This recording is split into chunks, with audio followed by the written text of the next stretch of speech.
पहले मैं यहाँ उपस्थित मैं अपने तमाम गुरुजनों के कर कमलों में मैं सादर प्रणाम करता हूँ कि जिनके इन शिक्षण ने आज हमें इस बोलने के योग्य बनाया है। मैं उनको कितना भी धन्यवाद ज्ञापन करूँ वो मेरे लिए कम होगा। और यहाँ पे उपस्थित तमाम नौनिहाल बच्चों को मैं इस गणतंत्र दिवस की हार्दिक शुभकामनाएं देना चाहूँगा।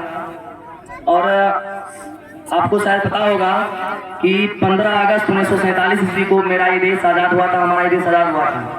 लेकिन उस समय आज़ाद होने पर ये कैसे देश चलेगा ये हमें मालूम नहीं थी, और कैसे देश चलाया जाएगा ये किसी को मालूम नहीं था। तो उसके लिए एक कानून की आवश्यकता थी, एक नियम की आवश्यकता थी। और सभी जो देशभक्त थे उस समय उन्होंने इस जिम्मा को, इस कार्य को डॉक्टर भीमराव अम्बेडकर एवं उनकी समितियों को सौंपा। और उन्होंने अपनी कड़ी मेहनत और लगन से 2 वर्ष से 11 महीना 18 दिन में इस पूरे विश्व का सबसे बड़ा लिखित संविधान को बनाकर तैयार कर दिए हैं। और अंततः ये संविधान 26 नवंबर 1949 ईस्वी को बनकर तैयार हुआ।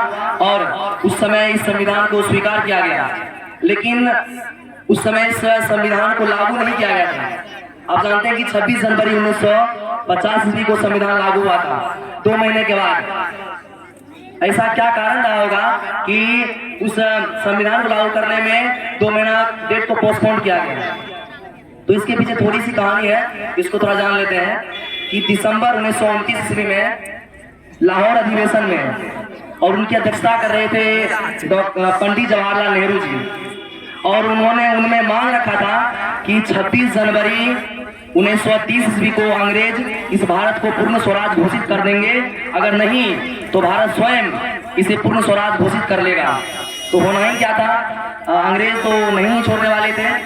तो 26 जनवरी 1930 ईस्वी को पंडित जवाहरलाल नेहरू ने रावी नदी के तट पर स्वतंत्र रूप से झंडा फहराकर और पूर्ण स्वराज घोषित कर दिया। और उस समय लाखों परिवारों ने उस पूर्ण स्वराज को एक स्वतंत्रता की तरह मनाने लगे। और वहीं से 26 जनवरी 1930 ईस्वी को हम लोग झंडा फहराते आ रहे हैं।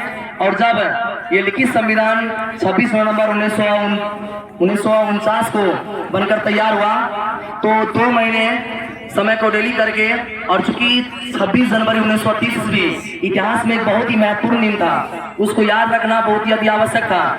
इसीलिए उस संविधान को उस तिथि को याद रखने के लिए 26 जनवरी 1950 ईस्वी को दिन के 10:18 में इस संविधान को स्वीकार और लागू किया गया। और उसी दिन से हम इस गणतंत्र दिवस को मनाते आ रहे हैं। और मैं इस देशवासियों के लिए 2 लाइन डेडिकेट करना चाहूंगा कि